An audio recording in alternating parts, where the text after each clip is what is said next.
Nejradši mám medové cukroví, takové, které dělávala moje maminka, když jsem byl ještě malý kluk. Ale teď už mě bolí ty zuby, tak. A myslíš, že na Vánoce někdo něco upeče? Třeba vanilkové rohlíčky, nebo kokosové pusinky, nebo dokonce boží milosti? Víš, jím rád sladké a nejraději cukroví.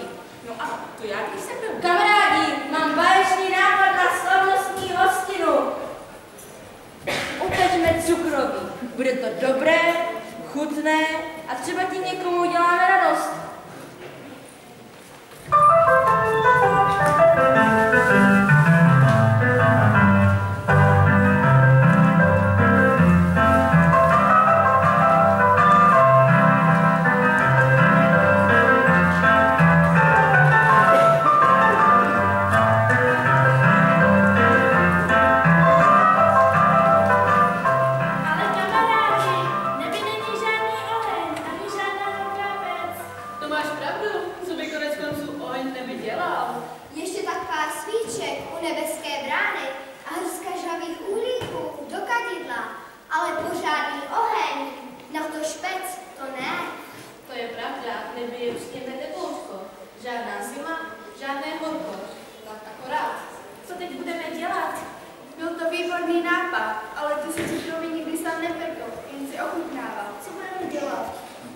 Řeknu vám popravdě, nevím.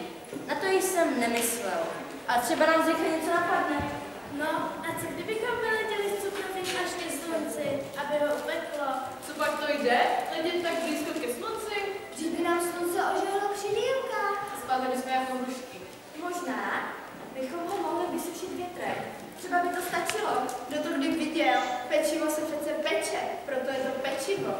Kdyby se sušilo, říkalo by se tomu sušivo, a ne pečivo. Možná mám nápad. Vím, kde bychom mohli naše vánoční cukroví upéct. Mám kamaráda Čerta.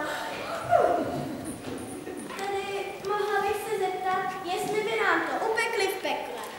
Tak to jestli ty, co si chodíš dát před nebeskou bránu s malými čerty? Podívejte se na něj. Ukažte si na něj. Ale jestli chceš tento svůj prohřešek odčinit, popadni všechny ty pleky a popros své čertovské kamarády, ať ti pomohou.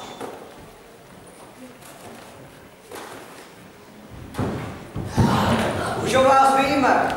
Peklo vám tentokrát pomůže, když je takový slavný den Vánoc.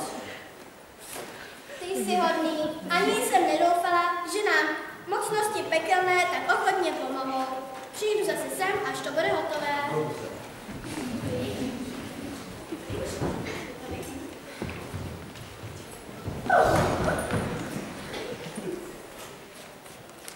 Díky. Šťastné a veselé. A teď ji pěkně uložíme do komory blízko okna, aby na něj šel bezmírný chlap. Cukroví, totiž musíte na půlku chladu odpočívat, aby bylo tak zvlášť četké. Pěkně je schováme, klíč zamkneme, aby nikdo nezjistil.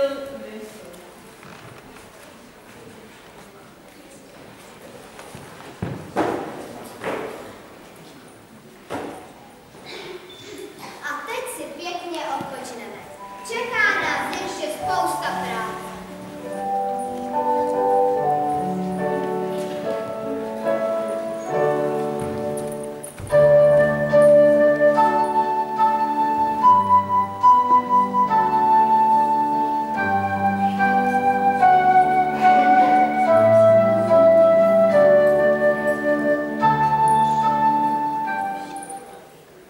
Už se těším, jak se bude rozpouštět jako nebeský obláček a jak bude hřát v žaludku. To bude dobré. Ale co to? Vždyť jsem si málem vylomil zub. Je to hořké jako peliněk, kyselé jako ocet a na jazyku pálí jako oheň. Takový cukrový nikdo nemůže jíst, jenom se jim nebe zašpiní. O studě ani nemluvě. Musím to povědět Bedřišce. Bedřiško, Bedřiško, tady seš.